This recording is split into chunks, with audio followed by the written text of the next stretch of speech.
네, 정치권이 몇 달째 조국 장관 블랙홀에 빠져서 헤어나오지 못하고 있는 가운데 정의당 역시 조국 장관 후폭풍을 정면으로 맞고 있습니다.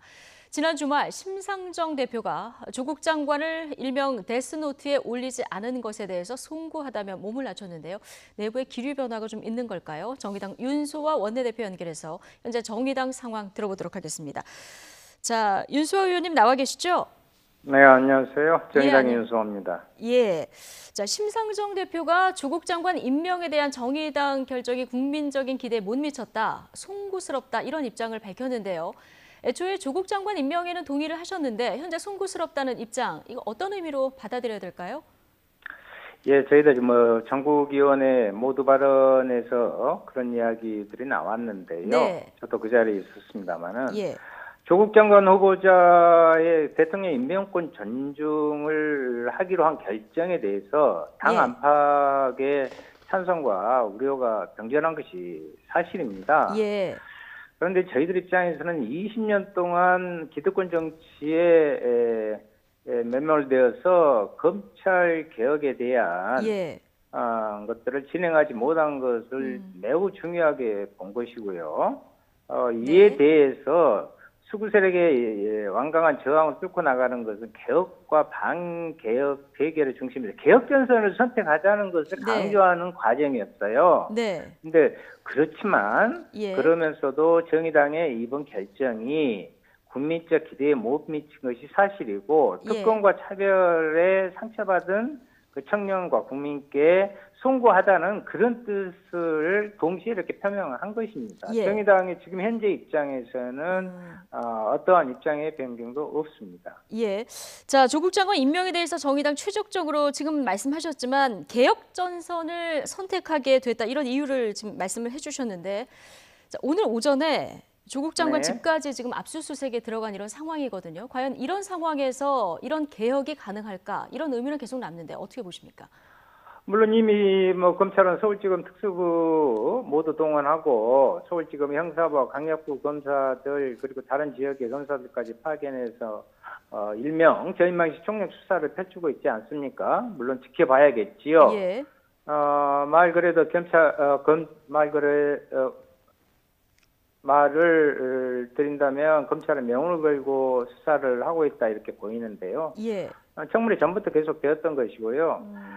그렇다고 해서 검찰 개혁의 정당성이 없어졌다거나 사건의 추이를 보면서 속도 조절을 하는 것 그런 것은 있어서는 안 될 일입니다. 물론이죠. 물론인데 지금 그 가족이 어떤 의혹에 연루된 법무부 장관이 이 역할을 하는 것이 맞느냐 이런 우려들이 나오는 부분에 대한 질문인데요. 그런 우려가 있는 것이 사실입니다. 그래서 오늘 압수수색에 대한 예. 결과와 거기 검찰에 대한 입장이 또 있지 않겠습니까? 예. 그래서 이런 총체적으로 좀 판단을 하면서 봐야겠지요. 예. 검찰 수사의 귀추를 주목하고 있다. 어제 이런 얘기도 나왔는데 수사 상황에 따라서는 그러면 데스노트 결정을 좀 번복할, 철회할 생각도 있으신 겁니까? 당내 기류가 어떤지 좀 궁금해서요. 지금 오늘 또 상무위에서 예. 이야기를 했는데요. 지금 상황에서 검찰 수사의 그때그때 상황에 따라서 예. 정의당의 입장을 네. 발표하거나 확정하는 것은 적절치 않다. 예. 전체적인 맥락에서 정확히 좀 판단을 하고 거기에 따른 정의당의 입장을 가져야 되지 않는가 예. 하는 것이 주류였습니다. 예, 윤사호 의원님 개인적으로 지금 검찰 수사가 여러 갈래로 진행이 되고 있는데 이 부분은 조금 문제가 될 수 있겠다 하는 부분이 혹시 있으십니까? 이제 중심이 자녀 문제와 사모펀드 관련 문제가 아니겠어요. 예. 그래서 이제 여러 가지 정황도 체크되고 있고 거기에 따른 검찰 수사가 속도를 내고 있는데요. 거기에서의 결정적인 그런 네. 정황이나 상황을 좀 판단하고 역시 또 법적인 측면에서도 또 다른 판단이 내려지겠지요. 그것을 지켜봐야겠습니다. 예. 자, 정의당 그동안 이 공정성에 대해서 굉장히 일관적인 목소리를 내왔기 때문에 지금 보수 진영에서는 비판의 목소리가 좀 나오고 있습니다. 특히 바른미래당 하태경 의원이 데스노트가 아니라 눈치노트다 이런 얘기도 했고요. 심상정 대표의 사과가 진심이라고 하면은 국정조사 조국 장관 해임 건의안에 찬성 입장을 밝혀달라 이런 요구를 하기도 했는데 이 부분에 대한 생각은 어떠십니까?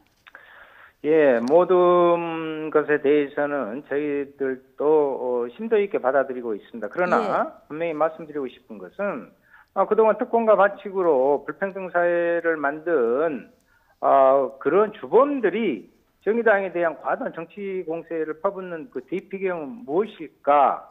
냉정하게 한번 살펴볼 필요가 있습니다. 예.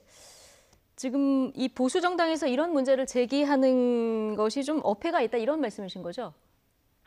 예, 실제 보수 정당이 그동안에 해왔던 것을 정말 수십 년 묵은 부분들을 극복하기 위한 과정의 진통이라고 저는 생각하는데 오히려 당사자들이 그렇다면 지금까지 해왔던 그런 부분부터 반성하고 성찰하는 모습을 보이는 것이 정치인으로서의 도리 아닐까요?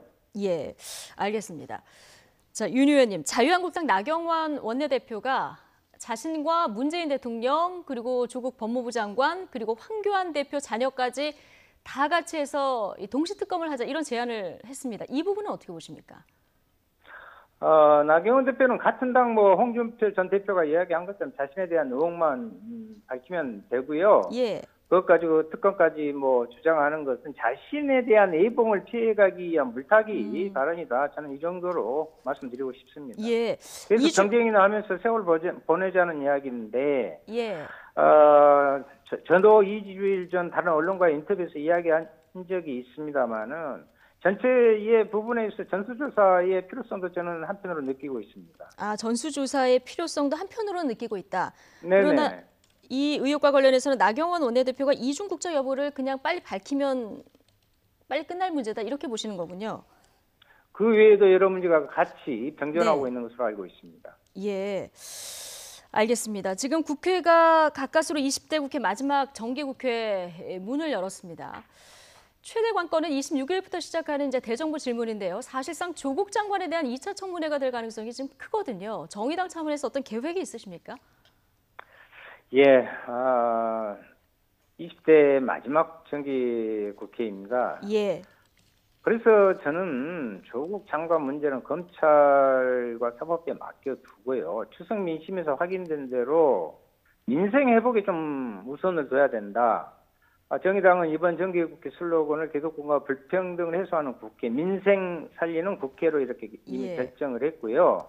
그 과정에서 사법개혁과 정치개혁을 반드시 해내야 할 또 다른 핵심 과제로 삼았습니다. 물론 이 과정에서 정치적 충돌이 저는 충분히 가능하다고 봅니다만은 이러한 정기국회의 본연의 정치 활동에 대해서 이것을 계속 정쟁화시켜내서 소모적인 부분으로 국민의 정치적 피로도를 높이는 행위는 자제해야겠죠. 또 513조에 이른 내년 국가 예산이 민생 회복에 최우선적으로 쓰일 수 있도록 정의당은 노력할 것이고요. 일본의 그 경제 침략에 대응할 소재 부품 산업에 대한 지원을 늘리고 중소상인 지원을 위한 입법 이것을 반드시 해낼 것입니다. 마지막으로 2년간 진행된 그 일자리 정책에 대한 평가를 통해서요. 좋은 일자리를 지속적으로 늘릴 수 있는 방안을 제시할 것입니다.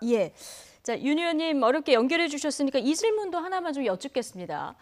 조금 전에 저희 취재기자 연결해서 좀 들어보기도 했는데 류석춘 연세대 사회학과 교수가 강의 도중에 위안부는 매춘의 일종이었다. 또 이 문제를 제기한 학생에게는 궁금하면 한번 해봐라. 이런 말을 해서 지금 파장이 커지고 있습니다.